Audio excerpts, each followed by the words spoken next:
Hi everyone, आज के session में हम लोग मेडिवल हिस्ट्री के कंप्लीट क्वेश्चन को कवर करने वाले हैं। मेडिवल हिस्ट्री में जितनी भी क्वेश्चन बन सकते हैं वीडियो एग्जामिनेशन में, जैसे कि आप सभी को मालूम है कि आपके सिलेबस में इतिहास है, हिस्ट्री है। हिस्ट्री यानी आपके प्राचीन इतिहास, मध्यकालीन इतिहास और आधुनिक इतिहास।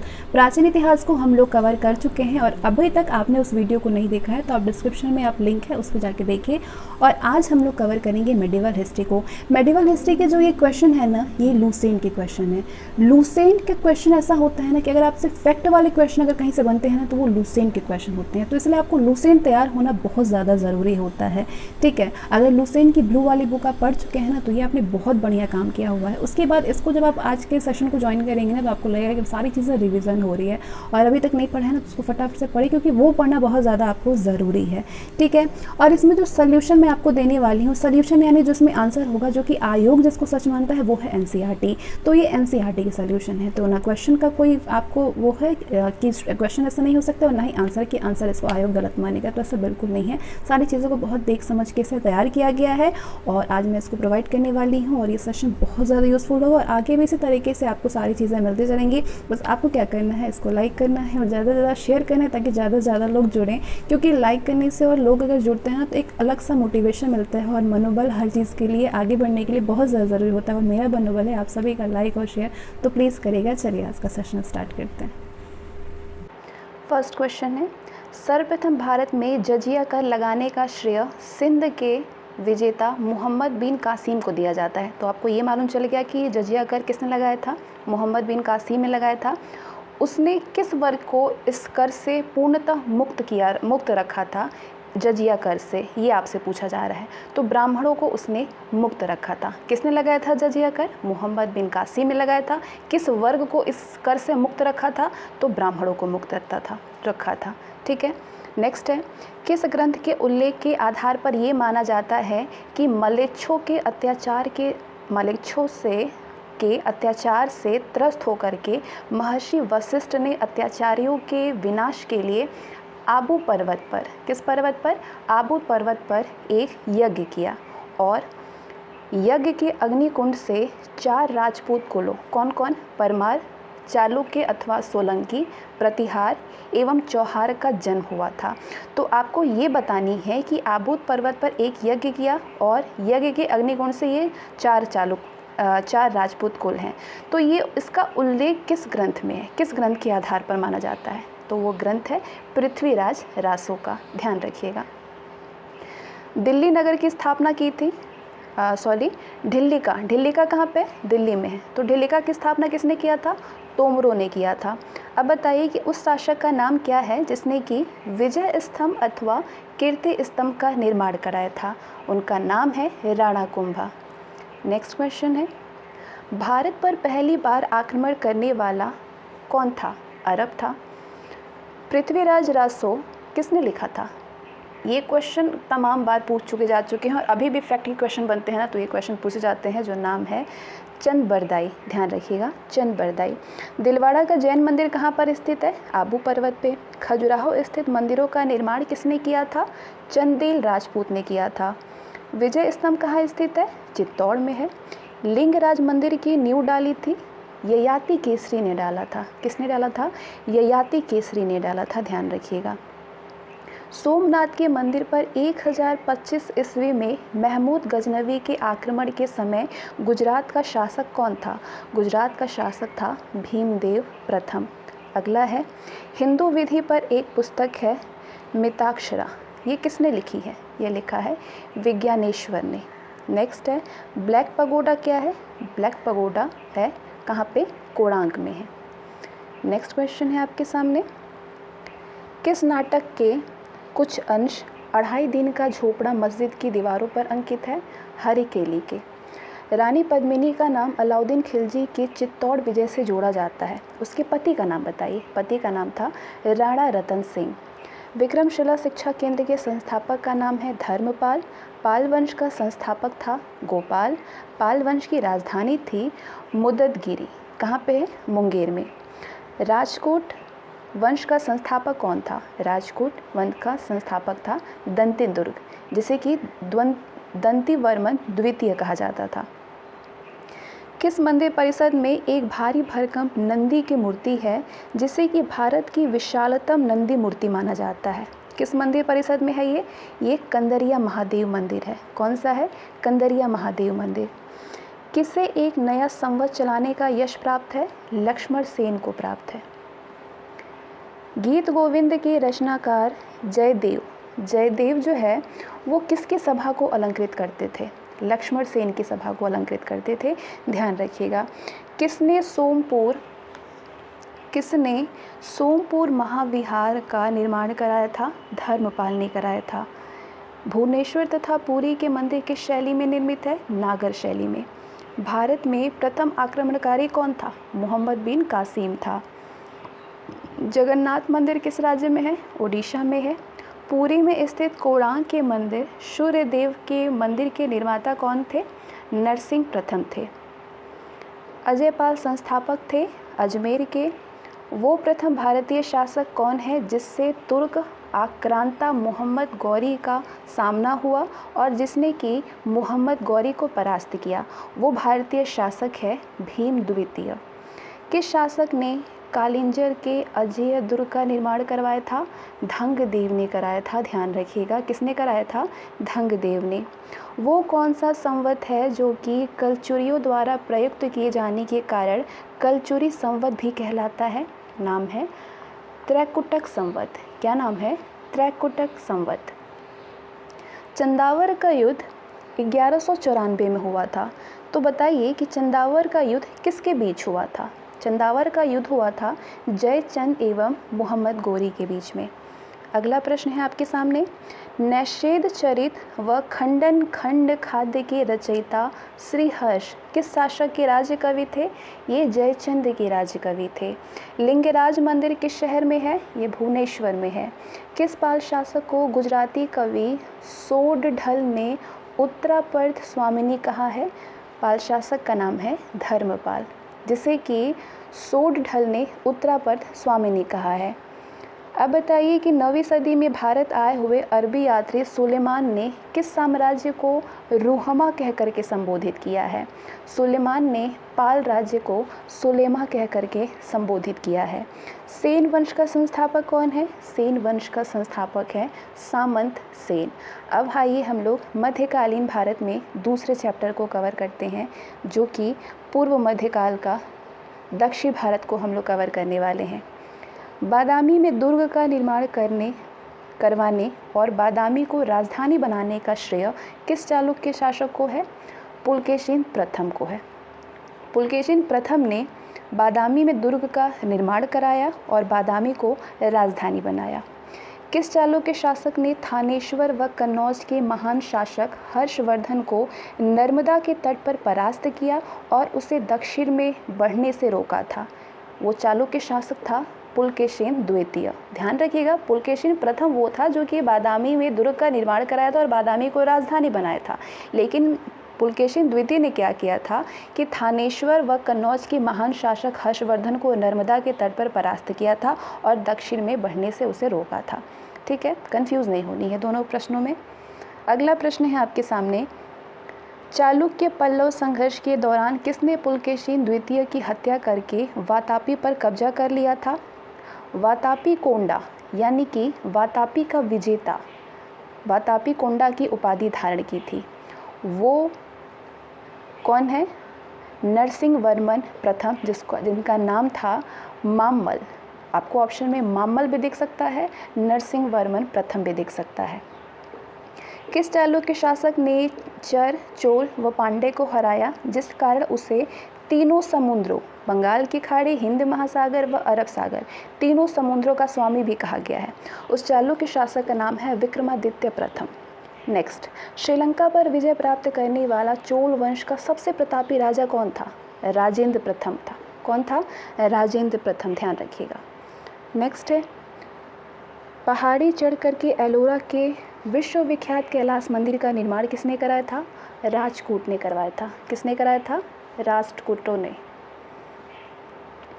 किसने तंजौर में किसने तंजौर में बृहदेश्वर मंदिर का निर्माण कराया था?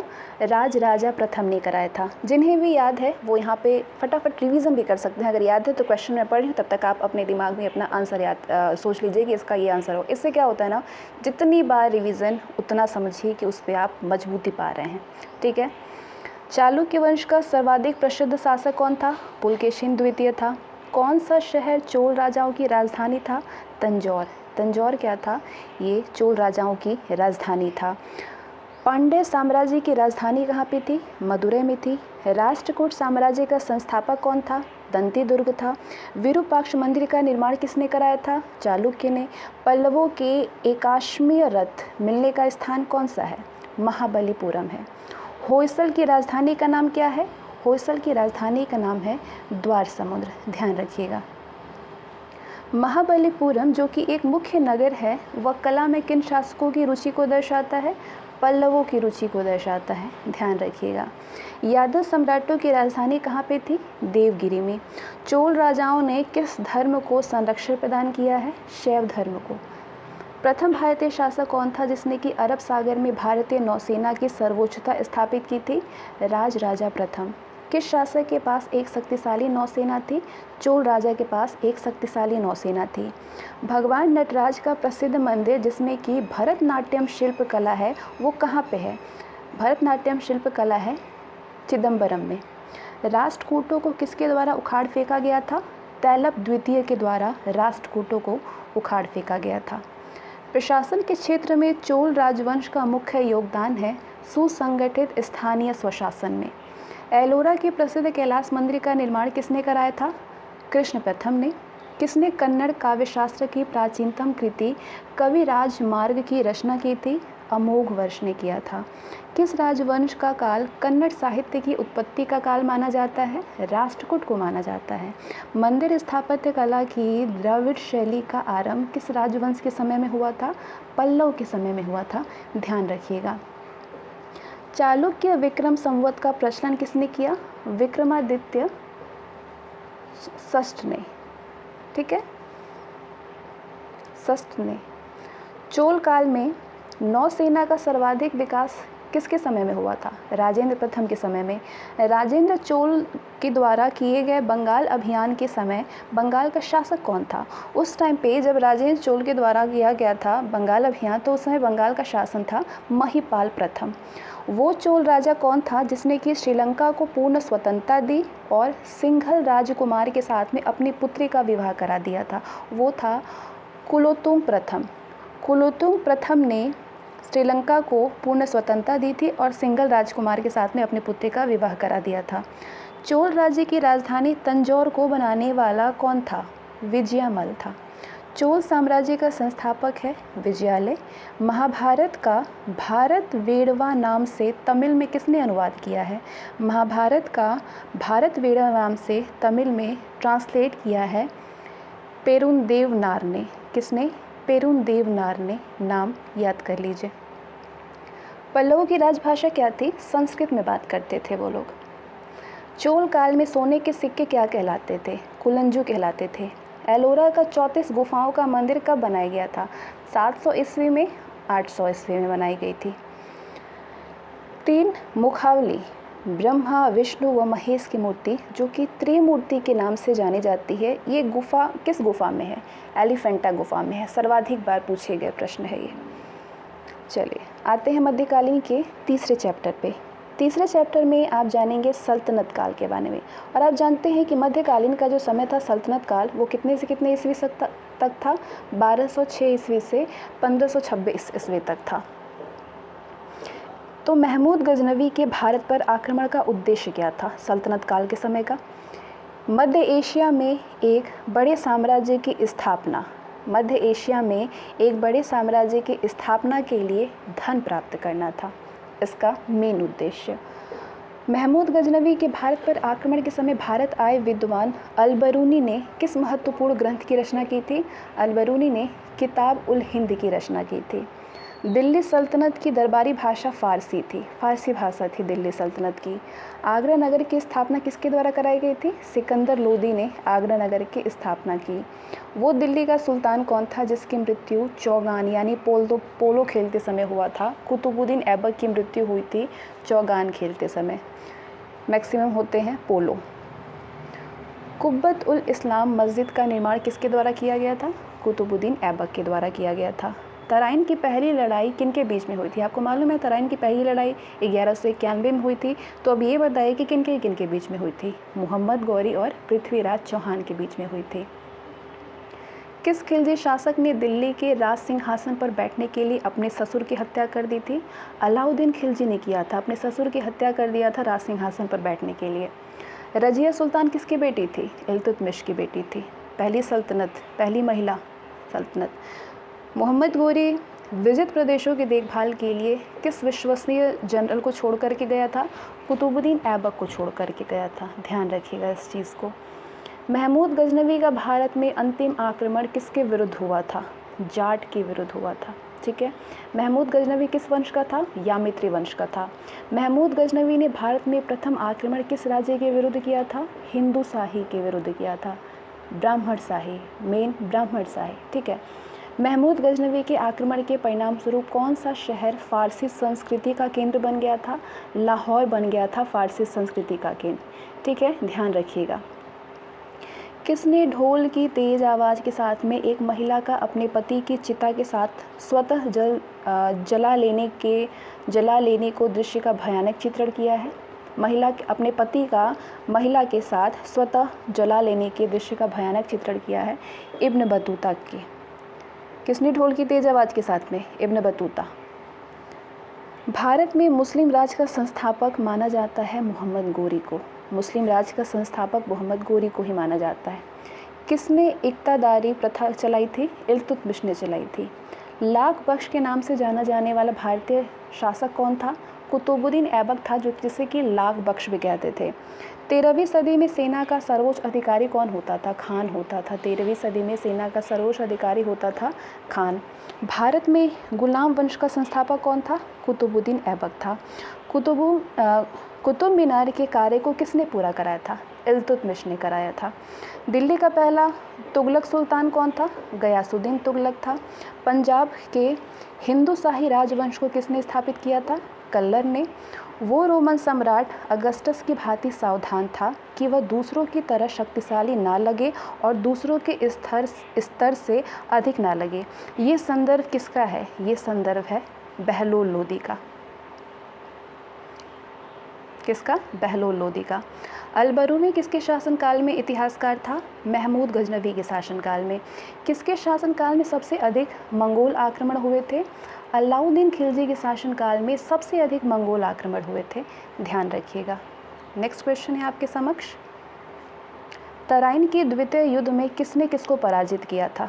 तराइन के द्वितीय युद्ध में मोहम्मद गौरी ने पृथ्वीराज चौहान को पराजित किया था। 1329 और 1330 के बीच में किसने तांबे के सिक्के के रूप में प्रमाण स्वरूप मुद्रा सांकेतिक मुद्रा यानी टोकन करेंसी प्रचलित किया था? 1329 और 1330 के बीच में मोहम्मद बिन तुगलक ने। दिल्ली के किस सुल्तान को इतिहासकारों ने विरोधों का मिश्रण बताया था? मोहम्मद बिन तुगलक को बताया था। लोदी वंश का अंतिम शासक कौन था? इब्राहिम लोदी था। इनाम भूमि किसे दिया जाता था? विद्वान और धार्मिक व्यक्ति को दिया जाता था। उत्तरी भारत में प्रथम मुस्लिम महिला शासक अथवा दिल्ली पर राज्य करने वाली प्रथम महिला शासक थी रजिया सुल्तान। दिल्ली का प्रथम सुल्तान कौन था जिसने कि दक्षिणी भारत को पराजित करने का प्रयास किया था? वो था अलाउद्दीन खिलजी। यात्री इब्न बतूता कहाँ से आया था? मोरक्को से आया था। भारत पर प्रथम तुर्क आक्रमण करने वाला कौन था? महमूद गजनवी था। अलाई दरवाज़ा किसका मुख्य द्वार है? कुतुब मीनार का मुख्य द्वार है अलाई दरवाज़ा। ध्यान रखिएगा। कौन सा शासक दास अथवा गुलाम राजवंश से संबंधित है? इल्तुतमिश, जिसे कि गुलाम वंश का शासक भी कहा जाता है। दक्षिण अफ्रीकी यात्री इब्न बतूता किसके शासनकाल में भारत आया था? मोहम्मद बिन तुगलक के शासनकाल में भारत आया था। ठीक है। महमूद गजनवी ने भारत पर कितनी बार आक्रमण किया था? 17 बार। महमूद गजनवी ने 17 बार भारत पर आक्रमण किया था। किसने अपने आप को खलीफा घोषित किया था? मुबारक शाह खिलजी ने अपने आप को खलीफा घोषित किया था। लोदी वंश का संस्थापक कौन था? बहलोल लोदी था। भारतीय इतिहास में बाजार नियमों अथवा मूल्य नियंत्रण पद्धति की शुरुआत किसने की थी? अलाउद्दीन खिलजी ने किया था बाजार नियमों और मूल्य नियंत्रण पद्धति की शुरुआत, ध्यान रखिएगा। राज्य संबंधों में उलेमा के दखल का विरोध किस सुल्तान ने किया था? अलाउद्दीन खिलजी ने किया था। ठीक है, किसने किया था? अलाउद्दीन खिलजी ने किया था।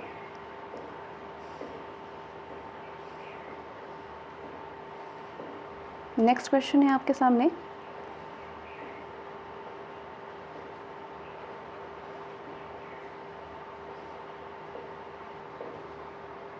ग्यारहवीं सदी के भारत का दर्पण किसे कहा जाता है? किताब उल हिंद को कहा जाता है 11वीं सदी के भारत का दर्पण। नेक्स्ट क्वेश्चन है आपके सामने। वहिंद का युद्ध हुआ था 1008 से 9 के बीच में। ये बताइए किन के बीच में लड़ा गया था? वहिंद का युद्ध। वहिंद का युद्ध लड़ा गया था महमूद गजनवी और आनंद पाल के बीच में। दिल्ली सल्तनत का वो प्रथम सुल्तान कौन था जिसने स्थायी सेना रखी थी? अलाउद्दीन खिलजी था जिसने की स्थायी सेना रखी थी। स्थायी सेना किसने रखी थी? अलाउद्दीन खिलजी ने रखा था, ध्यान रखिएगा इस चीज़ को। नेक्स्ट क्वेश्चन है आपके सामने। दिल्ली के सुल्तानों में से किसने तैमूर शासक मिर्ज़ा शाहरुख के अधिराज में आना स्वीकार किया था? खिज्र खां सैयद ने किया था। किसने किया था? खिज्र खां सैयद ने किया था। नेक्स्ट क्वेश्चन है आपके सामने। कौन गुलरुखी के उपनाम से कविताएं लिखा करता था? सिकंदर लोदी लिखा करता था। भारत का वो पहला शासक कौन था जिसने कि मोहम्मद गोरी को पराजित किया था? सोलंकी शासक भीम द्वितीय था जिसने कि मोहम्मद गोरी को पराजित किया था। मोहम्मद गोरी किस वंश का था? मोहम्मद गोरी शंस बनी वंश का था, ध्यान रखिएगा। अलाउद्दीन खिलजी के आक्रमण के समय देवगिरी का शासक कौन था? रामचंद्र देव था देवगिरी का शासक। जब उसने राज्यत्व प्राप्त किया था तो वो शरीयत के नियमों और आदेशों से पूर्णतः स्वतंत्र था। बर्नी ने ये कथन किस सुल्तान के लिए कहा था? अलाउद्दीन खिलजी के लिए कहा था। सल्तनत काल में भू राजस्व का सर्वोच्चतम ग्रामीण अधिकारी कौन था? चौधरी होता था। तैमूर के आक्रमण के बाद भारत में किस वंश का राज स्थापित हुआ था? सैयद वंश का तैमूर के आक्रमण के बाद हुआ था। किस सुल्तान के दरबार में सबसे अधिक गुलाम थे? फिरोज तुगलक के सबसे अधिक गुलाम थे। किस सुल्तान ने बेरोजगारों को रोजगार दिया था? फिरोज तुगलक ने बेरोजगारों को रोजगार दिया था। किस सुल्तान ने फलों की गुणवत्ता सुधारने के लिए उपाय किए थे? फिरोज तुगलक ने फलों की गुणवत्ता को सुधारने के लिए उपाय किए थे।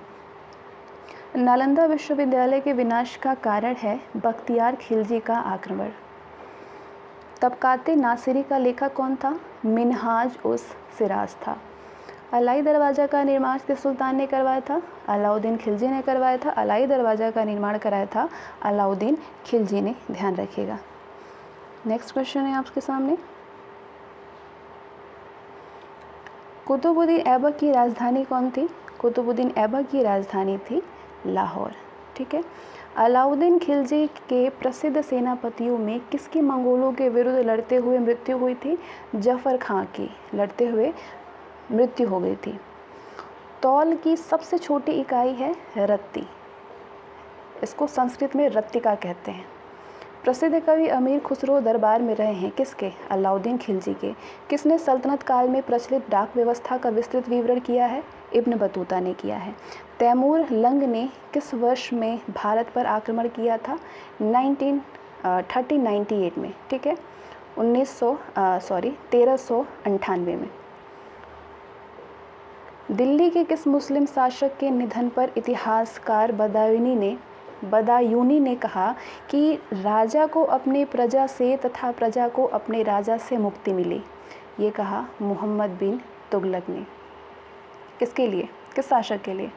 किस शासक के निधन के लिए? मोहम्मद बिन तुगलक के निधन पर। किसने कहा था? बदायूनी ने कहा था। दिल्ली के सल्तनत बलबन का पूरा नाम है गयासुद्दीन बलबन।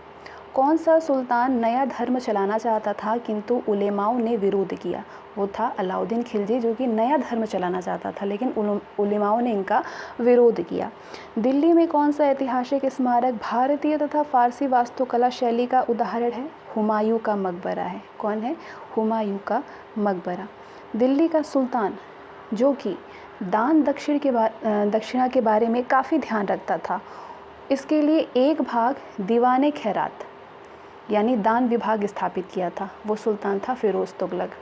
किस संगीत वाद्य को हिंदू मुस्लिम गान वाद्यों का सबसे श्रेष्ठ मिश्रण माना जाता है? सितार को माना जाता है। नई फ़ारसी काव्य शैली सबके हिंद अथवा हिंदुस्तानी शैली की जन्मदाता थे अमीर खुसरो। ध्यान रखिएगा। अनुकूल परिस्थितियां मौजूद होने के बावजूद गुलाम वंश के शासक भारत में अपने साम्राज्य का विस्तार नहीं कर पाए। इसका मुख्य कारण क्या था? इसका मुख्य कारण था मंगोल आक्रमण का भय। नेक्स्ट क्वेश्चन है आप सभी के सामने, तुगलकनामा के रचनाकार का नाम बताइए। आप सभी को मालूम होगा अमीर खुसरो हैं वो। भारत में मोहम्मद गोरी ने किसको प्रथम अक्ता प्रदान किया था? प्रथम अक्ता प्रदान किया था मोहम्मद गोरी ने कुतुबुद्दीन ऐबक को। किसको किया था? कुतुबुद्दीन ऐबक को किया था। किस सुल्तान के काल में खालिसा भूमि अधिक पैमाने पर विकसित हुई थी? अलाउद्दीन खिलजी के।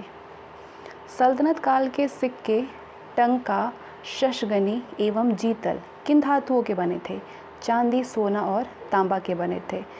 टंका, शशगनी और जीतल। अमीर कोही कृषि विभाग, ये क्या थी? कृषि विभाग, अमीर कोही। तो अमीर कोही नामक एक नया विभाग, कृषि विभाग, किस सुल्तान के द्वारा शुरू किया गया था? मोहम्मद बिन तुगलक के द्वारा शुरू किया गया था। अमीर खुसरो ने किसके विकास में अग्रगामी की भूमिका निभाई थी? खड़ी बोली के विकास में। तैमूर लंग ने किसके शासनकाल में भारत पर आक्रमण किया था? नासिरुद्दीन महमूद तुगलक के शासनकाल पर भारत में आक्रमण किया था। भारत में पोलो खेल का प्रचलन किया था तुर्कों ने। किसने एक तरफ संस्कृत मुद्रा लेख के साथ में चांदी के सिक्के निर्गत किए थे? महमूद गजनवी ने किया था। ध्यान रखिएगा, किसने किया था? महमूद गजनवी ने किया था। इस चीज़ को ध्यान रखिएगा आप सभी, ठीक है। अलाउद्दीन खिलजी के सेनाध्यक्षों में से कौन तुगलक वंश का प्रथम सुल्तान बना था?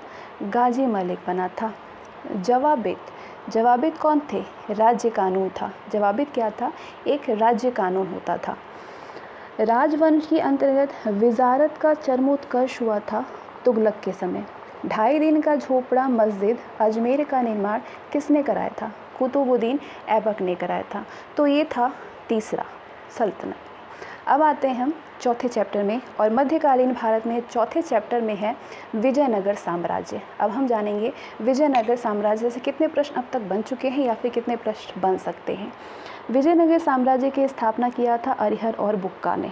विजयनगर साम्राज्य का सबसे प्रभावशाली शासक था कृष्णदेव राय। कृष्णदेव राय ने पुर्तगालियों के साथ में मैत्रीपूर्ण संबंध रखे थे। विजयनगर तुंगभद्रा नदी के तट पर स्थित है। बहमनी राजाओं की राजधानी थी गुलबर्गा। विजयनगर के महान साम्राज्य के अवशेष हम्पी में पाए जाते हैं। कहाँ पे पाए जाते हैं? हम्पी में। विजयनगर का प्रथम शासक कौन था जिसने कि पुर्तगालियों के साथ में संधि किया था? तो विजयनगर का वो प्रथम शासक जो कि पुर्तगालियों के साथ में संधि किया था वो था कृष्णदेव राय। किसने बीजापुर में स्थित गोल गुंबज का निर्माण किया जो कि विश्व का दूसरा बड़ा गोल गुंबज है और अपने मरशावी गैलरी यानी विस्परिंग गैलरी के लिए प्रसिद्ध है? वो है मोहम्मद आदिल शाह। कृष्णदेव राय किसके समकालीन थे? बाबर के समकालीन थे कृष्णदेव राय। हम्पी, तिरुवन्मलय, चिदम्बरम, श्रीरंगम, तिरुपति आदि मंदिरों के सामने की ओर बने हुए रायगोपुरम का निर्माता कौन है? कृष्णदेव राय है। कौन है? कृष्णदेव राय है। हरिहर एवं बुक्का ने जिस संत के प्रभाव में आकर के विजयनगर राज्य की स्थापना की थी उस संत का नाम है माधव विद्यारण्य। क्या नाम है? माधव विद्यारण्य। कौन सा स्थान विजयनगर साम्राज्य में गलीचा निर्माण के लिए प्रसिद्ध था? कालीकट गलीचा के निर्माण के लिए प्रसिद्ध था। मीनाक्षी मंदिर कहाँ पे स्थित है? मीनाक्षी मंदिर मदुरई में स्थित है। विजयनगर साम्राज्य की स्थापना कब हुई थी? 14वीं सदी में हुई थी विजयनगर साम्राज्य की स्थापना। कृष्णदेव राय राजा थे कहाँ के? विजयनगर के राजा थे। चार मीनार का निर्माण किसने कराया था? कूली कुतुब शाह ने कराया था। गोलकुंडा कहाँ पे अवस्थित है? हैदराबाद में अवस्थित है। हम्पी का खुला संग्रहालय किस राज्य में है? हम्पी का खुला संग्रहालय है कर्नाटक राज्य में। किस संगम वंशी शासक को प्रौढ़ देवराय भी कहा जाता है? देवराय द्वितीय को कहा जाता है। विजयनगर का वो पहला शासक कौन था जिसने कि बहमनियों से गोवा को छीना था? हरिहर द्वितीय था वो। विजयनगर साम्राज्य की वित्तीय व्यवस्था की मुख्य विशेषता क्या थी? भू राजस्व थी। अठवड़ का क्या मतलब है? अठवड़ का मतलब है भू राजस्व विभाग। बीजापुर का गोल गुंबद किसका मकबरा है? मोहम्मद आदिल शाह का मकबरा है। विजयनगर साम्राज्य अपने उद्भाव के लिए आभारी है हरिहर एवं बुक्का का। चार मीनार कहाँ पे स्थित है? ये हैदराबाद में स्थित है। प्रसिद्ध ऐतिहासिक स्थल हम्पी किस जिले में है? बेल्लारी में है। विजयनगर के राजा कृष्णदेव राय ने गोलकुंडा का युद्ध किस राजा के साथ में लड़ा था? कूली कुतुब शाह के साथ में लड़ा था। किसके साथ में? कूली कुतुब शाह के साथ में लड़ा था। कृष्णदेव राय के दरबार में अष्टदिग्गज कौन थे? अष्टदिग्गज थे 8 तेलुगु कवि। कौन थे? 8 तेलुगु कवि थे। नेक्स्ट क्वेश्चन है आप सभी के सामने कि शर्की सुल्तानों के शासनकाल में किसे पूर्व का शिराज या फिर सिराज हिंद कहा जाता था? जौनपुर को कहा जाता था। कल्हड़ की राज तरंगिनी जिसे कि सही अर्थों में पहला ऐतिहासिक ग्रंथ होने का गौरव प्राप्त है, वो उसको किसने आगे बढ़ाया था? जौन राज और श्रीवर ने आगे बढ़ाया था।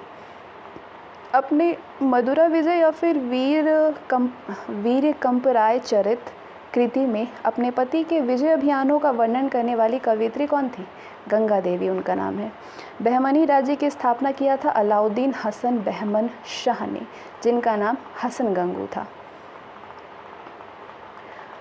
वैदिक ग्रंथों के प्रसिद्ध भाष्यकार शायर किस काल में सक्रिय हुए थे?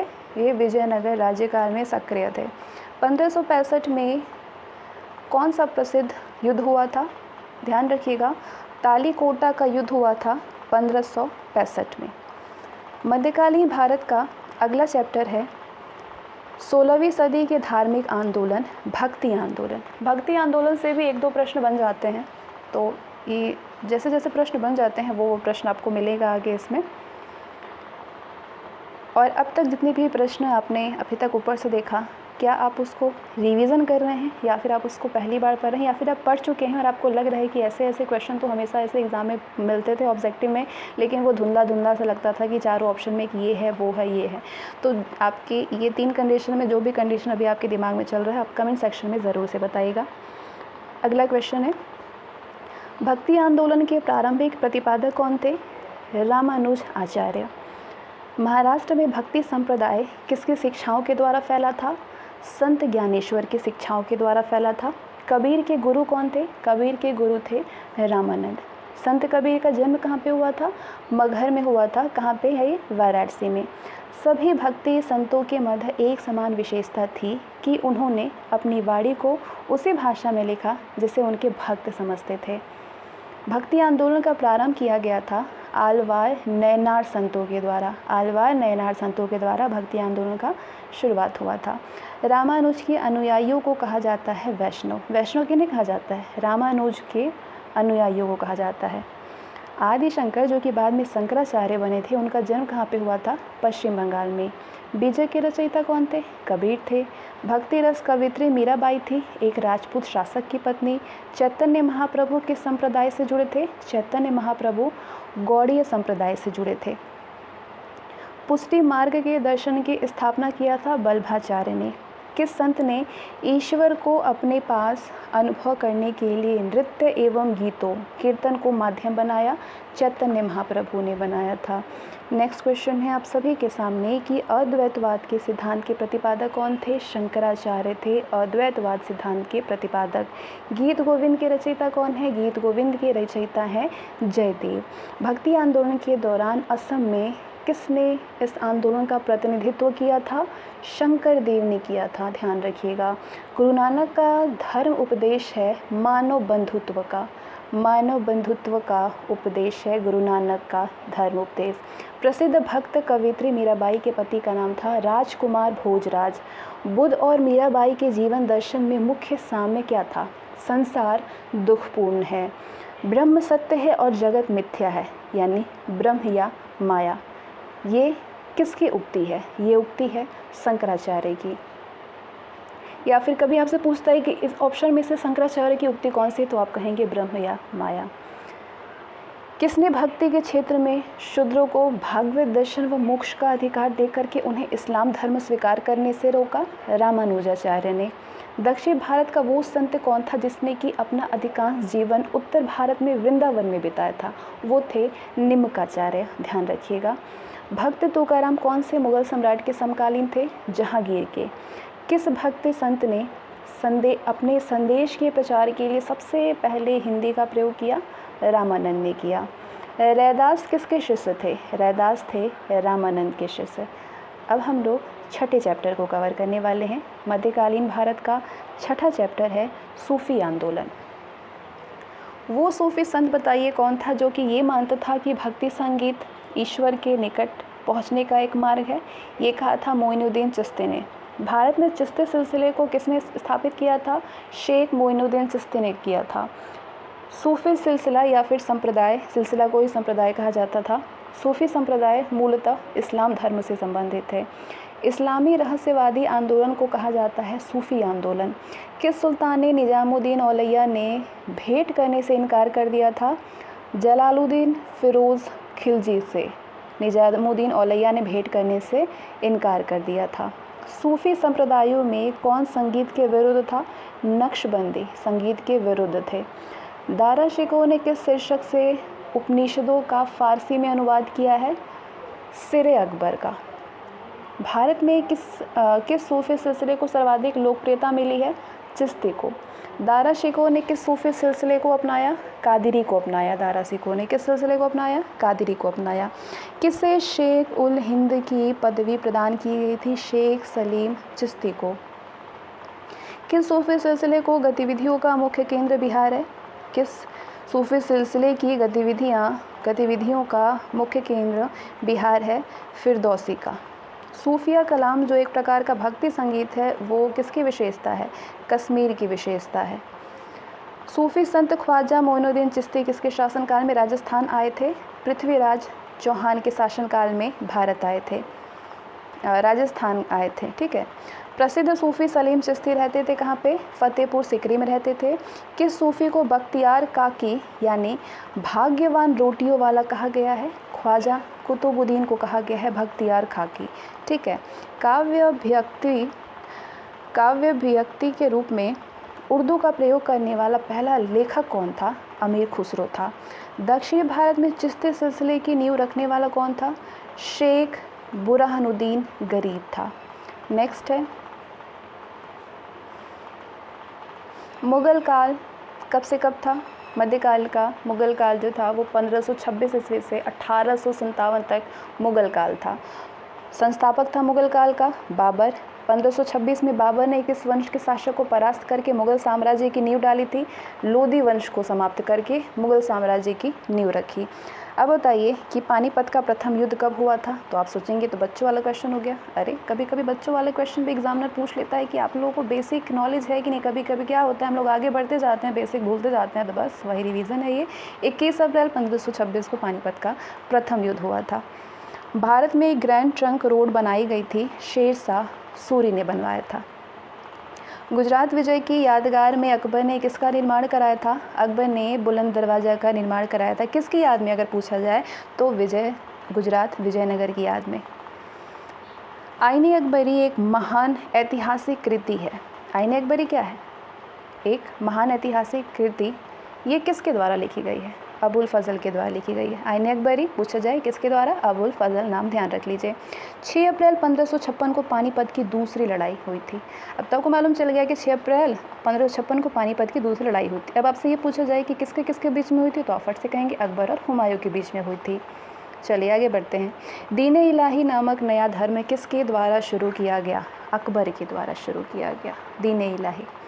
प्रसिद्ध मुस्लिम शासका चांद बीबी जिसने कि बरार को अकबर को सौंपा, ये किस राज्य से संबंधित थी?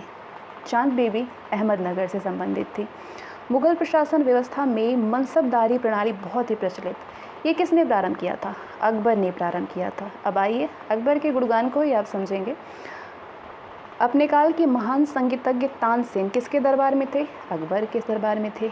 मुगल काल की राजभाषा क्या थी? उनकी भाषा फारसी थी। सती प्रथा की भर्त्सना करने वाला मुगल सम्राट कौन था? बिल्कुल अकबर ही था। किस युद्ध से भारत में मुगल राज्य की नींव पड़ी थी? पानीपत के प्रथम युद्ध से ही भारत में मुगल राज्य की नींव पड़ गई। अब बताइए कि मुगल चित्रकारी ने किसके शासनकाल में पराकाष्ठा या चरमोत्कर्ष प्राप्त किया था? मुगल चित्रकारी किसके शासनकाल में? जहांगीर के। किसने अकबर की जीवन कथा लिखी थी? अबुल फजल ने लिखा था अकबर की जीवन कथा। किस मुगल शासक ने भारत की वनस्पतियों और प्राणी जगत, ऋतुओं और फलों का विशद विवरण अपनी दैनंदिनी मतलब डायरी होता है, अपनी दैनंदिनी में किया था? बाबर ने किया था। शेरशाह की महानता का द्योतक है प्रशासनिक सुधार। हुमायूंनामा गुलबदन बेगम ने लिखा है। अकबर के शासन में महाभारत का फारसी भाषा में अनुवाद किया गया था। तो आप ये बताइए कि किस नाम से किया जाना था? रज्मनामा से। किस नाम से जाना जाता है? रज्मनामा के नाम से जाना जाता है। किस मुगल सम्राट ने सैयद भाइयों को हराया था? मोहम्मद शाह ने। कौन अंतिम मुगल सम्राट थे? बहादुर शाह द्वितीय थे। अकबर के शासनकाल में भू राजस्व सुधारों के लिए कौन उत्तरदायी था? टोडरमल उत्तरदायी था। ध्यान रखिएगा इस चीज़ को। चलिए आगे बढ़ते हैं हम लोग।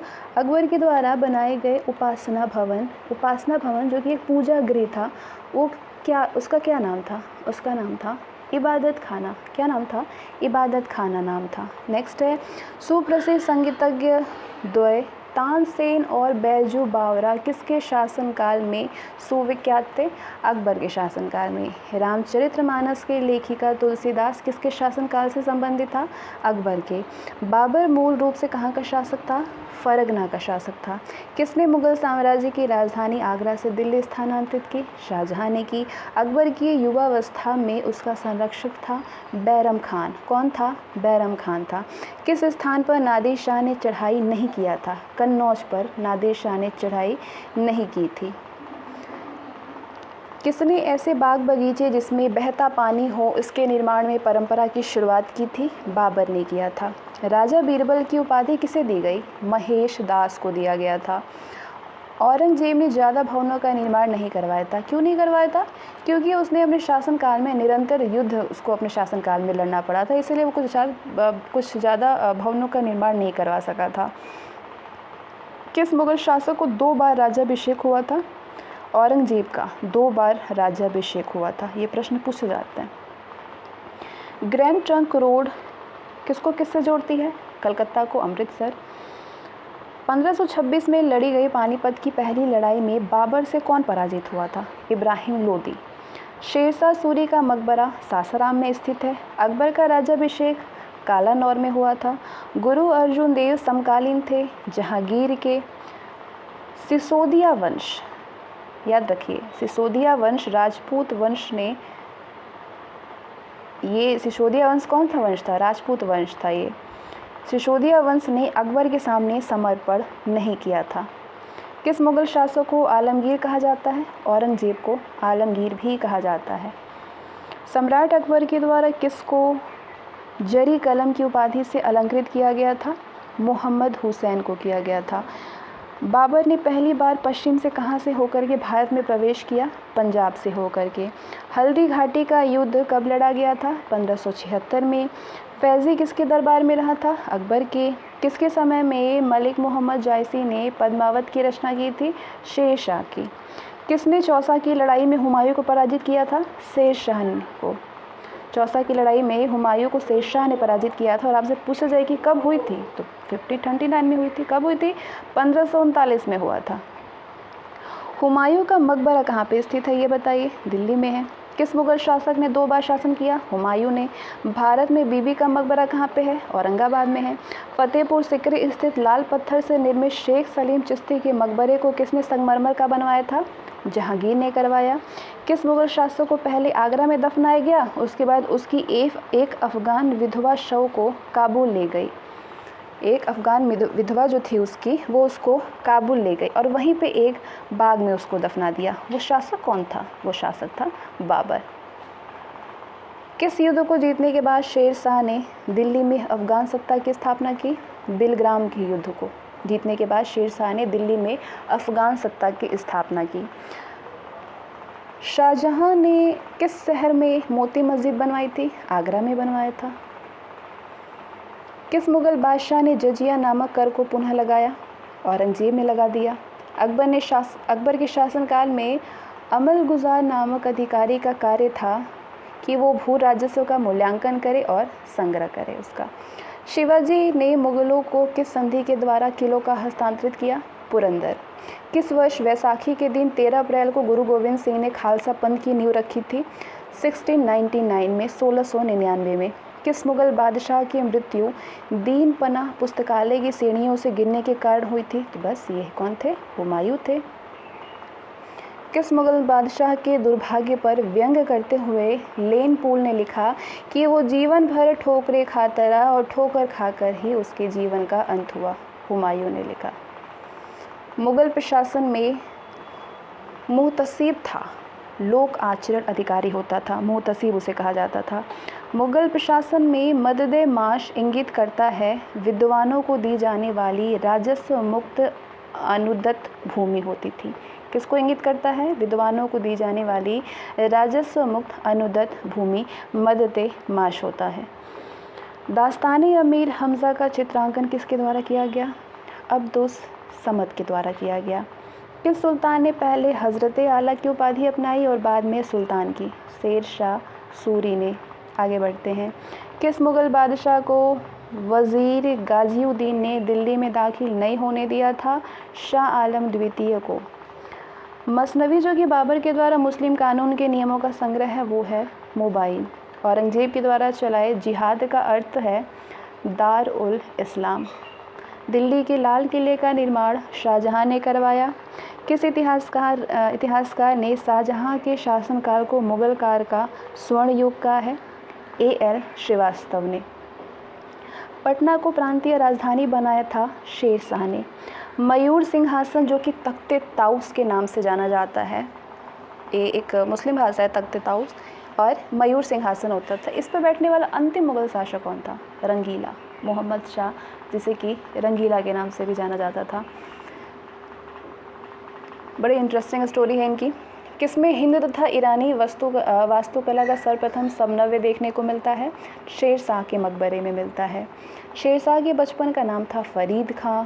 शेर शाह को उसके पिता हसन खान ने एक जागीर के प्रबंधक के रूप में नियुक्त किया था। वो जागीर था सहसराम अथवा सासाराम। पानीपत के युद्ध में बाबर की जीत का मुख्य कारण था उसकी सैन्य कुशलता। उसकी सैन्य बड़ी ही कुशल थी। जाबती प्रणाली किसकी उपज थी? शेर शाह की। जवाबियत का संबंध किससे था? राज्य कानून से था।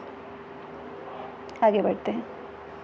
ईरान के शाह और मुग़ल शासकों के बीच में झगड़े की जड़ क्या थी? झगड़े की जड़ थी कंधार, ध्यान रखिएगा।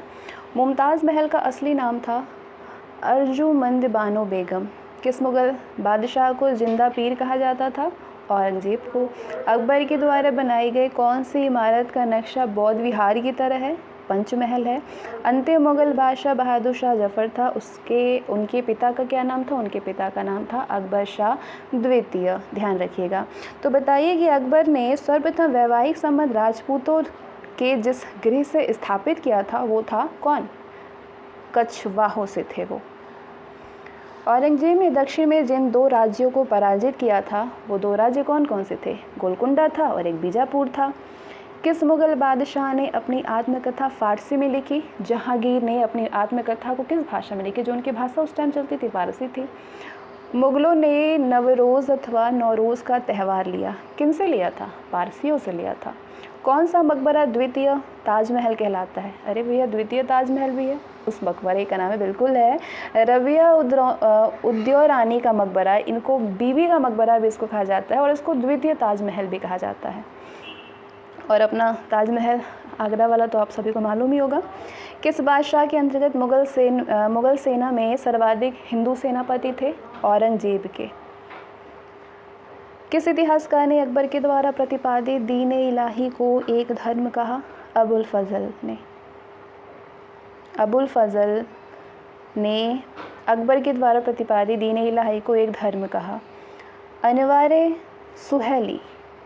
सुहेली ग्रंथ किसका अनुवाद है? पंचतंत्र का अनुवाद है। धर्मत का युद्ध बताइए। सभी को मालूम होगा धर्मत का युद्ध हुआ था 1658 में। ये औरंगजेब और दारा शिकोह के बीच में हुआ था। जहांगीर के दरबार में पक्षियों का सबसे बड़ा चित्रकार था मंसूर। किसने मुगल काल में ऐतिहासिक विवरण लिखा? गुलबदन बेगम ने लिखा। प्रसिद्ध संगीतज्ञ तानसेन का मकबरा कहाँ पे है? ग्वालियर में है। गुलबदन बेगम किसकी पुत्री थी? बाबर की पुत्री थी। मुगल प्रशासन में जिले को किस नाम से जाना जाता था? मुगल प्रशासन में जिले को सरकार के नाम से जाना जाता था। यह अत्यधिक बार पूछे गए प्रश्न है। चलिए आगे बढ़ते हैं। अकबर के द्वारा बनाई गई श्रेष्ठतम इमारतें पाई जाती हैं फतेहपुर सिकरी में। हल्दीघाटी का युद्ध 1576 में हुआ था और हल्दीघाटी युद्ध के पीछे अकबर का मुख्य उद्देश्य था राणा प्रताप को अपने अधीन लाना। ठीक है।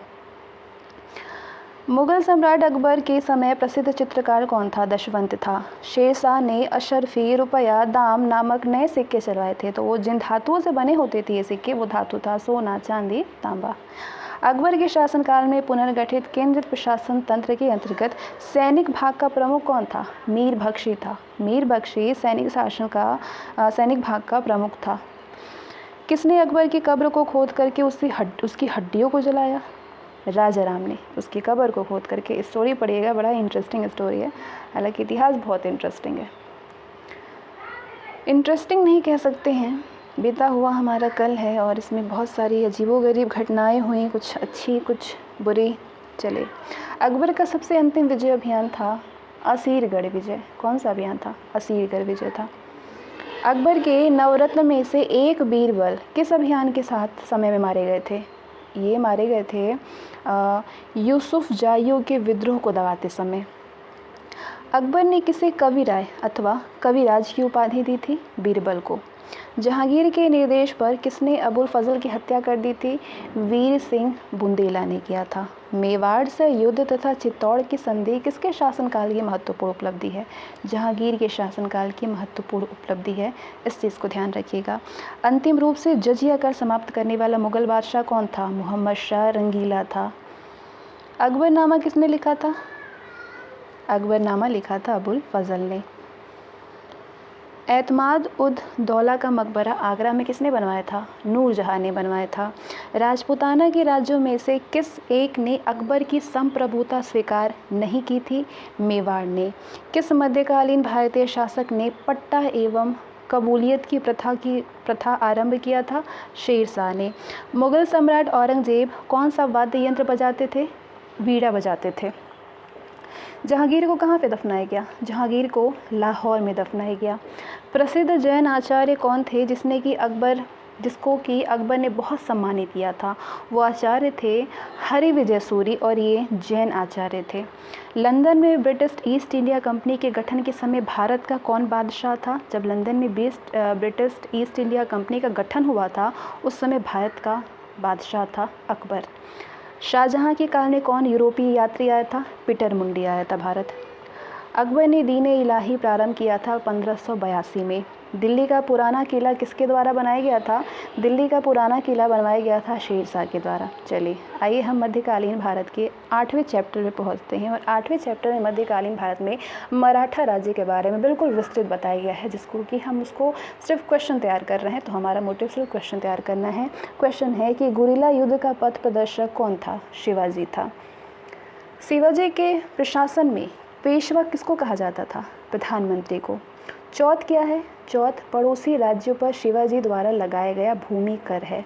मराठा राज्य का दूसरा संस्थापक किसे कहा जाता है? मराठा राज्य का दूसरा संस्थापक कहा जाता है बालाजी विश्वनाथ को। ठीक है। यूरोपीय शक्तियों में से किसने शिवाजी को तोपें प्रदान की थी? अंग्रेजों ने किया था। शिवाजी ने मुगलों को किस संधि के द्वारा किलों को हस्तांतरित किया था? पुरंदर की संधि के द्वारा किलों को हस्तांतरित किया था। शिवाजी का राज्याभिषेक कहाँ पे हुआ था? रायगढ़ में हुआ था शिवाजी का राज्याभिषेक। किसके शासनकाल में मराठा प्रमुख संभाजी की हत्या कर दी गई थी? संभाजी की हत्या कर दी गई थी औरंगजेब के शासनकाल में। शिवाजी के साम्राज्य की राजधानी थी रायगढ़। पानीपत की तीसरी लड़ाई हुई थी 1761 में। तो अब आप ये बताइए किसके किसके बीच में हुई थी? तो आप सभी को मालूम होगा कि ये पेशवा बाजीराव द्वितीय और अहमद शाह अब्दाली के बीच में हुआ था। अब आप कमेंट सेक्शन में हमें ये बताइए कि इसमें से विजयी कौन रहा था। ठीक है, इंटरेस्टिंग। तब तक इंटरेस्ट आपको नहीं आएगा जब तक आपको क्वेश्चन का आंसर नहीं देना होगा। तो बताइए आप सभी इन दोनों लोगों में विजय कौन हुआ। ठीक है, शिवाजी सर्वाधिक प्रभावित थे जीजाबाई से।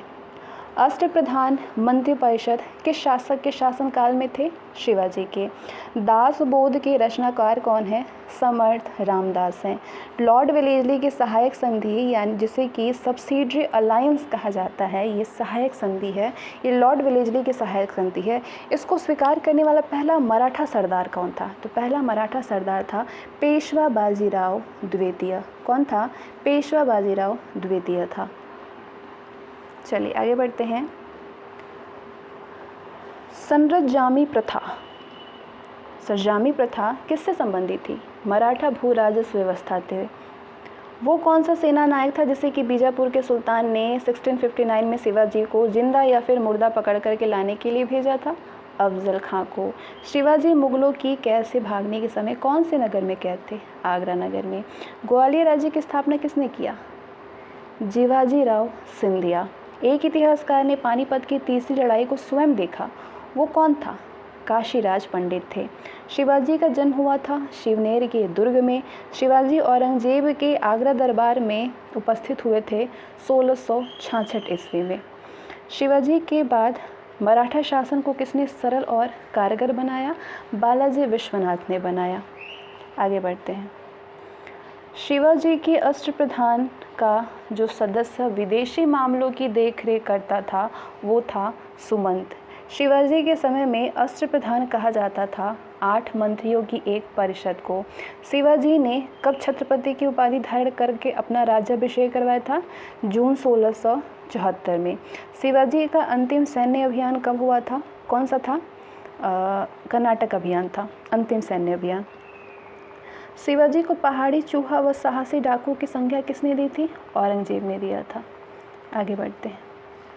औरंगजेब की मृत्यु के समय में मराठा नेतृत्व किसके हाथों में था? ताराबाई के हाथों में। 1775 से 82 के प्रथम आंग्ल मराठा युद्ध का क्या परिणाम हुआ था? किसी भी पक्ष की जीत नहीं हुई थी। तृतीय आंग्ल मराठा युद्ध हुई थी 1817 से 18 के बीच में। तो इस दौरान हुई सबसे अंतिम संधि कौन सी थी? तृतीय मराठा युद्ध के समय तृतीय आंग्ल मराठा युद्ध कानपुर की संधि हुई थी।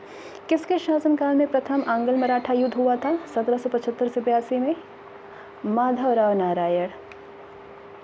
आगे बढ़ते हैं। द्वितीय आंग्ल मराठा युद्ध हुआ था कब? 1803 से 6 के बीच में हुआ था। और तृतीय आंग्ल मराठा युद्ध हुआ था 1817-18 में। तो इस समय में मराठा पेशवा कौन था? बाजीराव द्वितीय थे। तो ये था आपका मध्यकालीन भारत। ठीक है, अब हम मध्यकालीन भारत से विविध मिसलेनियस जहाँ से बढ़ चढ़ के प्रश्न बनते हैं उनको कवर करने वाले हैं। पृथ्वीराज विजय का लेखक कौन था? जैनक था। नागर, द्रविड़ और वेसर हैं भारतीय मंदिर वास्तुकला की 3 मुख्य शैलियाँ। बड़ा इमाम बाड़ा कहाँ पे स्थित है? लखनऊ में। किस राजपूत शासक ने जीच मुहम्मद शाही नामक आंकड़ों का समूह बनाया जिससे लोग खगोल संबंधी अवलोकन कर सके? वो है सवाई जय सिंह। हवा महल कहाँ पे अवस्थित है? जयपुर में। प्रसिद्ध चेतक घोड़ा किससे संबंधित है? राणा प्रताप से संबंधित है। कौन सा कथन 8वीं सदी के संत शंकराचार्य के बारे में सही नहीं है? ये कि ऑप्शन में जो भी होगा सही ये नहीं है कि उन्होंने प्रयाग को तीर्थराज नाम दिया था। किसने दिल्ली में खगोलीय वेधशाला जिसे कि जंतर मंतर कहते हैं बनवाई थी? जय सिंह द्वितीय ने बनवाया था। गोविंद महल जो कि हिंदू वास्तुकला का अप्रतिम उदाहरण है वो दतिया में स्थित है। कौन बीजगणित के क्षेत्र में अपने योगदान के लिए विशेष रूप से जाना जाता है? भास्कर जाने जाते हैं बीजगणित के क्षेत्र में अपने योगदान के लिए। कौन सबसे प्राचीन वाद्य यंत्र है? वीणा। वीणा सबसे प्राचीन वाद्य यंत्र है। कौन से बृहत मंदिर की प्रारंभिक अभिकल्पना तथा निर्माण सूर्यवर्मन द्वितीय के राज्यकाल के दौरान हुआ था? अंकोर वाट मंदिर का। किस कंपनी ने सर्वप्रथम भारत में रेल सेवा प्रारंभ की थी? ग्रेट इंडियन पेनिनसुलर यानी GIP रेलवे। 1978 में लॉर्ड वेलेस्ली के द्वारा प्रस्तावित सहायक संधि यानी सब्सिडी अलायंस को स्वीकार करने वाला सबसे पहला भारतीय शासक कौन था? हैदराबाद का निज़ाम था। भारत का प्रथम गवर्नर जनरल व वायसराय था लॉर्ड कैनिंग। तीसरे आंग्ल मैसूर युद्ध को रोकने के लिए टीपू सुल्तान ने अंग्रेजों के साथ में कौन सी संधि की थी? टीपू सुल्तान ने अंग्रेजों के साथ में श्रीरंगपट्टनम की संधि की थी। किस सिख गुरु ने फारसी में जाफरनामा लिखा था? गुरु गोविंद सिंह ने फारसी में जाफरनामा लिखा था। भारत में ब्रिटिश उपनिवेशी शासन का परिणाम क्या था? भारतीय सामंतवाद का विनाश हुआ। किस सिख गुरु ने गुरु नानक की जीवनी लिखी थी? तो ये नाम ध्यान रखिए, गुरु अंगद देव ने गुरु नानक की जीवनी लिखी थी। सिखों के सैन्य संप्रदाय खालसा पंथ का प्रवर्तन किसने किया था? गुरु गोविंद सिंह ने किया था। 1757 में सिराजुद्दौला किसके द्वारा पराजित किया गया था? क्लाइव के द्वारा पराजित किया गया था। सुगौली की संधि 1816 में हुई थी। कब हुई थी सुगौली की संधि? 1816 में। किनके बीच में संपन्न हुई थी? ईस्ट इंडिया कंपनी और नेपाल के बीच में। टीपू सुल्तान की मृत्यु हुई थी 1799। अब बताइए कहाँ पे हुई थी? सबसे इजी सवाल है, सबको मुंह पे पता होगा एकदम मुंह-ज़बानी, श्रीरंगपट्टनम में हुई थी। अब बताइए डॉक्ट्राइन ऑफ लैप्स, या कुछ लोग इसको डॉक्ट्रिन ऑफ लैप्स कहते हैं, ये तो प्रोनाउंसिएशन है। चलिए क्वेश्चन पे आते हैं। हड़प नीति, हड़प नीति के अंतर्गत कौन से भारतीय राज्य कब्जे में किए गए थे? झांसी, नागपुर व सतारा, ये तीनों राज्य कब्जे में किए गए थे। किस राज्य के शासक नवाब वजीर कहलाते थे? अवध के नवाब वजीर कहलाते थे। किसने ग्रामीण जाटों को एक सैनिक शक्ति के रूप में संगठित किया? चूड़ामन, जिसे कि चूड़ामणि भी कहा जाता है। या आप चूड़ामणि देख सकते हैं या चूड़ामन लिखा होता है, ज़्यादातर चूड़ामन ही देता है, वैसे चूड़ामणि भी दे देता है, इसलिए आपको ब्रैकेट में यहाँ पे दे दिया गया है। ठीक है। किसे जाटों का अफलातून यानी प्लेटो ऑफ जाट्स एवं जाटों का आदरणीय व विद्वान व्यक्ति यानी द जट एलाइसिस कहा जाता है? सूरजमल को कहा जाता है। भारत पर आक्रमण करने वाले किस ईरान शासक को ईरान का नेपोलियन कहा जाता है? नादिर शाह को कहा जाता है, ध्यान रखिएगा, ईरान का नेपोलियन। भारत में किस गवर्नर जनरल के समय में सिंध का विलय कब हुआ था? 1843 में हुआ था। सिंध का विलय अंग्रेजी राज्य में किया गया था भारत के किस गवर्नर जनरल के समय में? लॉर्ड एलनबरो के समय में। किसके समय में? Lord Ellenborough.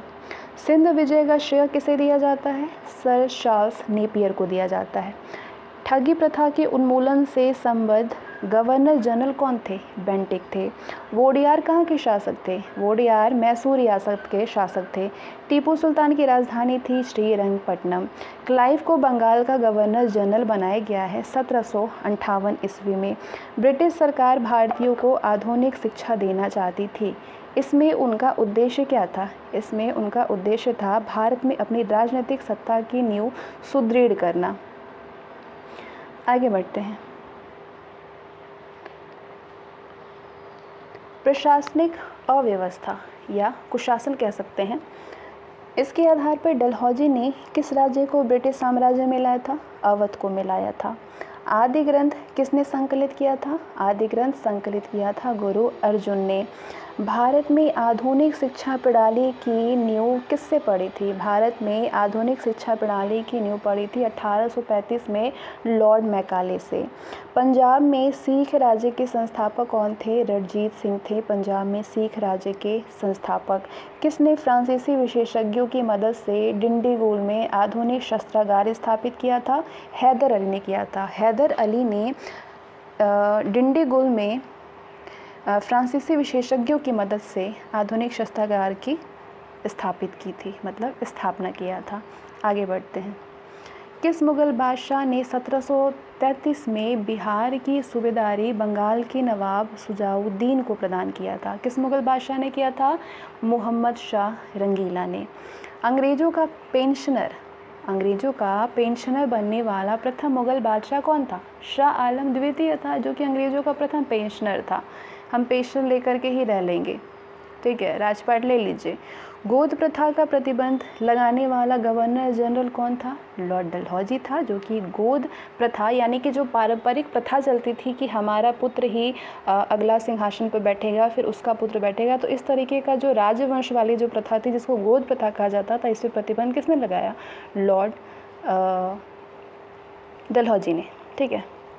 पंजाब के राजा रणजीत सिंह की राजधानी कहाँ पे थी? लाहौर में थी। हैदर अली की मृत्यु कब हुई थी? 1782 में हुई थी। किस युद्ध के दौरान हुई थी? द्वितीय अंगल मैसूर युद्ध के दौरान में हैदर अली की मृत्यु हुई थी। ब्रिटिश सरकार का वो गवर्नर जनरल कौन था जिसने कि भारत में डाक टिकट शुरू किए थे? वो था लॉर्ड डलहौजी, जिसने कि भारत में डाक टिकट शुरू किया था। सती प्रथा का अंत करने तथा ठगी प्रथा को समाप्त करने का श्रेय विलियम बेंटिक को जाता है। ये तो ठीक ठाक काम किया इन्होंने कि सती प्रथा का अंत कर दिया और ठगी को समाप्त करने का सबसे बड़ा मुद्दा। चलिए आगे बढ़ते हैं। तो वही कहा जाता है कि अंग्रेज़ों ने कुछ अच्छा किया तो कुछ बहुत बुरा किया। अवध के स्वायत्त राज्य के संस्थापक कौन थे? अवध के स्वायत्त राज्य के संस्थापक थे सादत खां बुरहान उल मुल्क। ठीक है।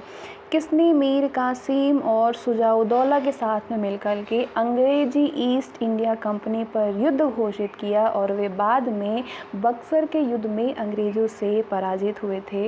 वो था शाह आलम द्वितीय। कौन था वो? शाह आलम द्वितीय था।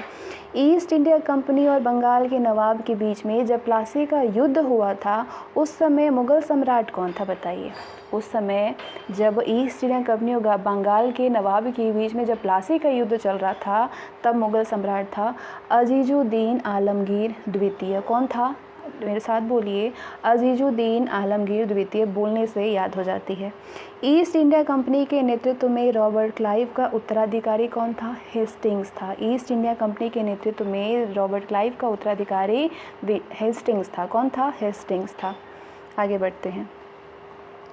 नवाब सिराजुद्दौला और ईस्ट इंडिया कंपनी के बीच में संघर्ष का प्रमुख कारण क्या था? इनके बीच संघर्ष का प्रमुख कारण था अंग्रेज़ों ने व्यापार छूटों का दुरुपयोग किया। अंग्रेज़ों ने क्या किया? व्यापार छूटों का दुरुपयोग किया। सुरक्षा प्रकोष्ठ नीति यानी रिंग फेंस पॉलिसी किससे संबंधित है? रिंग फेंस पॉलिसी संबंधित है वॉरेन हेस्टिंग्स से। इलाहाबाद की संधि के बाद, कब हुई थी ये संधि? 1765 में हुई थी। इलाहाबाद की संधि के बाद रॉबर्ट क्लाइव ने मुर्शिदाबाद का उपदीवान किसे बनाया था? मोहम्मद रज़ा खान ने मुर्शिदाबाद का उपदीवान बनाया था इलाहाबाद की संधि के बाद। ठीक है। किस भारतीय को रॉबर्ट क्लाइव ने बिहार का नायब दीवान नियुक्त किया था? राजा सिताब राय को नियुक्त किया था। ठीक है। रणजीत सिंह ने सुप्रसिद्ध कोहिनूर हीरा प्राप्त किया था शाह सूजा से। किससे किया था? शाह सूजा से किया था। आगे बढ़ते हैं। ब्रिटिश जनरल जिसने कि हैदर अली को पोर्टोनोवा के युद्ध में हराया था वो था सर आयर कोट। महाराजा रणजीत सिंह के उत्तराधिकारी कौन थे? खड़क सिंह थे। किस सिख गुरु ने विद्रोही राजकुमार खुसरो की सहायता धन एवं आशीर्वाद से किया था? गुरु अर्जुन देव ने किया था। ठीक है। सबसे अधिक निर्णायक युद्ध जिसने कि अंग्रेज़ों के भारत में प्रभुत्व को संस्थापित कर दिया था वो निर्णायक युद्ध था बक्सर का युद्ध। कौन सा युद्ध था? बक्सर का युद्ध था। 1 नवंबर 1858 को महारानी विक्टोरिया का घोषणा पत्र इलाहाबाद में पढ़कर ही किसने सुनाया था? लॉर्ड कैनिंग ने सुनाया था। रणजीत सिंह किस मिसल से संबंधित थे? रणजीत सिंह संबंधित थे सुकर चकिया से। किस मिसल से? सुकर चकिया से। पूछता है क्वेश्चन, ध्यान रखिएगा। तथाकथित कुशासन के आधार पर किस गवर्नर जनरल ने मैसूर राज्य के प्रशासन को ले लिया था? लॉर्ड विलियम बेंटिक ने ले लिया था। किसने अपनी राजधानी मुर्शिदाबाद से मुंगेर स्थानांतरित किया था? मीर कासिम ने किया था। ठीक है। आगे बढ़िए। किसकी समाधि के कारण नंदेड़ गुरुद्वारा सिखों के द्वारा पवित्र माना जाता है? गुरु गोविंद सिंह की समाधि के कारण नंदेड़ गुरुद्वारा सिखों द्वारा पवित्र माना जाता है। डिंडीगुल किसका नाम है? तमिलनाडु के एक नगर का नाम है डिंडीगुल। बंगाल के किस गवर्नर के समय में सरकारी खजाना मुर्शिदाबाद से कलकत्ता स्थानांतरित किया गया था? वॉरेन हेस्टिंग्स को। किस गवर्नर के समय में? वॉरेन हेस्टिंग्स के समय में बंगाल में सरकारी खजाना मुर्शिदाबाद से कलकत्ता स्थानांतरित किया गया था। आगे बढ़ते हैं। भारत में प्रथम रेलवे लाइन किस ब्रिटिश गवर्नर जनरल के समय में बिछाई गई थी? लॉर्ड डलहौजी के समय में। किसके समय में कलकत्ता में प्रथम न्यायालय की स्थापना की गई थी? वॉरेन हेस्टिंग्स के समय में कलकत्ता में पहले न्यायालय की स्थापना की थी, यानी प्रथम न्यायालय स्थापना हुआ था। बंगाल के किस गवर्नर जनरल के काल में पीट्स इंडिया एक्ट पारित किया गया था? वॉरेन हेस्टिंग्स के काल में पीट्स इंडिया एक्ट पारित किया गया था। भारतीय शासकों में से वो कौन था जिसने कि विदेशों में आधुनिक पद्धति से दूतावास स्थापित किया था? वो था टीपू सुल्तान। ठीक है। भारत में प्रथम रेल लाइन किसने बिछवाई थी? जॉर्ज क्लार्क ने बिछवाई थी। भारत में ब्रिटेन की ओर संपत्ति के अपवहन यानी ड्रेन ऑफ वेल्थ, संपत्ति के अपवहन का सिद्धांत भारत में ब्रिटेन की ओर से किसने प्रतिपादित किया था? दादा भाई नौरोजी ने भारत से ब्रिटेन की ओर संपत्ति के अपवहन का सिद्धांत प्रतिपादित किया था। भारत में ब्रिटिश भू राजस्व प्रणाली का किसने अधिक लाभ प्राप्त किया था? जमींदारों ने अधिक लाभ प्राप्त किया था। भारत में सबसे पहला सूती वस्त्र मिल किस शहर में स्थापित किया गया था? बम्बई में। अंग्रेजों के द्वारा बनाई गई भू राजस्व व्यवस्था की कौन से कृषकों के हितों को अधिक सुरक्षा प्रदान करती थी? मद्रास प्रांत की रैयतवाड़ी भू व्यवस्था। किसके द्वारा बंगाल और बिहार का स्थायी बंदोबस्त अथवा इस्तमरारी बंदोबस्त यानी परमानेंट सेटलमेंट शुरू किया गया था? Lord Cornwallis. किसके द्वारा बंगाल और बिहार का स्थायी बंदोबस्त स्टार्ट किया गया था? लॉर्ड कॉर्नवालिस के द्वारा। रैयतवाड़ी व्यवस्था कब लागू की गई थी? 1820 में। अंग्रेजी शासनकाल में भारत का वो कौन सा क्षेत्र था जो कि अफीम उत्पादन के लिए प्रसिद्ध था? बिहार था। कई बार पूछा गया ये प्रश्न है। 18वीं सदी में बंगाल में वस्त्र उद्योग के पतन के लिए उत्तरदायी कारण क्या था? ब्रिटेन को निर्यात करने वाले माल पर उच्च तटकर था। नील कृषकों की दुर्दशा पर लिखी गई पुस्तक नील दर्पण के लेखक कौन थे? नील दर्पण के लेखक थे दीनबंधु मित्र। अंग्रेजों के द्वारा सर्वप्रथम कहवा बागान लगाए गए थे वायनाड जनपद में। अंग्रेजी शासन के दौरान भारत के आर्थिक दोहन के विचार का प्रतिपादन किसने किया था? दादा भाई नौरोजी ने किया था। भारत में अंग्रेजों के समय में प्रथम जनगणना किसके कार्यकाल में शुरू हुई थी? लॉर्ड मेयो के कार्यकाल में हुई थी। सर थॉमस मुनरो किस भू राजस्व बंदोबस्त से संबंधित थे? रैयतवाड़ी बंदोबस्त से संबंधित थे। भारत में प्रथम रेल लाइन का निर्माण 1853 में किन नगरों के बीच में हुआ था? बम्बई और ठाणे के बीच में हुआ था। ब्रिटिश शासन के दौरान भारत में उद्योगों का कोई भी स्वतंत्र विकास नहीं हुआ। इसका कारण क्या था? इसका कारण था भारी उद्योगों का अभाव। ब्रिटिश ईस्ट इंडिया कंपनी का व्यापारिक अधिकार अंतिम रूप से किस एक्ट के तहत में समाप्त किया गया था? 1833 का चार्टर एक्ट। स्थायी बंदोबस्त 1793 के अंतर्गत जमींदारों से अपेक्षा की गई थी कि वो खेतिहरों को पट्टा जारी करेंगे, तो अनेक जमींदारों ने पट्टा जारी नहीं किया। इसका कारण क्या था? इसका कारण ये था कि जमींदार के ऊपर कोई भी सरकारी नियंत्रण नहीं था, तो वो अपने मनमानी करते थे। ठीक है, इसलिए स्थायी बंदोबस्त कब हुआ? 1793 में। तो ये स्थायी बंदोबस्त था, इसमें ज़मींदारों से अपेक्षा की गई थी कि वो खेतिहरों को पट्टा जारी करें, लेकिन उन्होंने पट्टा जारी नहीं किया क्योंकि उन पर कोई भी सरकारी नियंत्रण नहीं था। तो ये था आज का सेशन, और इस सेशन में हम लोग पूरे मेडिवल हिस्ट्री को कवर कर चुके हैं। ठीक है, पूरे मेडिवल हिस्ट्री को हम लोग इसमें कवर कर दिए हैं। इससे पहले हम लोग एंशिएंट हिस्ट्री को कवर कर चुके हैं। लिंक आपको डिस्क्रिप्शन बॉक्स में मिल जाएगा, और यहाँ से आपकी पूरे मेडिवल हिस्ट्री बहुत ही अच्छे से तैयार हो जाते हैं। और इसके बाद जब हम लोग क्वेश्चन एनालिसिस करेंगे, उसमें बचे हुए जितने भी क्वेश्चन आपको लगेगा कि हम कर सकते हैं, तो उसे भी आगे हम ज़रूर लेकर के आएंगे और करवाएंगे। उम्मीद करते हैं ये सेशन आप सबके लिए बहुत ज़्यादा यूज़फुल है, तो इसे लाइक करिएगा, शेयर करिएगा, और अभी तक आप हमारे चैनल पे नए हैं तो उसको सब्सक्राइब करके बेल आइकन को प्रेस कर दीजिए। जैसा कि मेरा टारगेट है कि 2 महीने में मैं पूरे वीडियो के सिलेबस को कवर कराने वाली हूँ, उसके साथ में प्रैक्टिस सीरीज़ भी प्रोवाइड करूँगी। बिल्कुल फ्री सारी चीज़ें आपको मिलने वाली है, तो उसे पाने के लिए हमारे चैनल को सब्सक्राइब कर लीजिएगा, और लाइक करने से हमें बहुत ज़्यादा मोटिवेशन मिलती है, तो लाइक करना बिल्कुल ना भूलें। मिलता है नेक्स्ट सेशन में। Bye, thank you so much.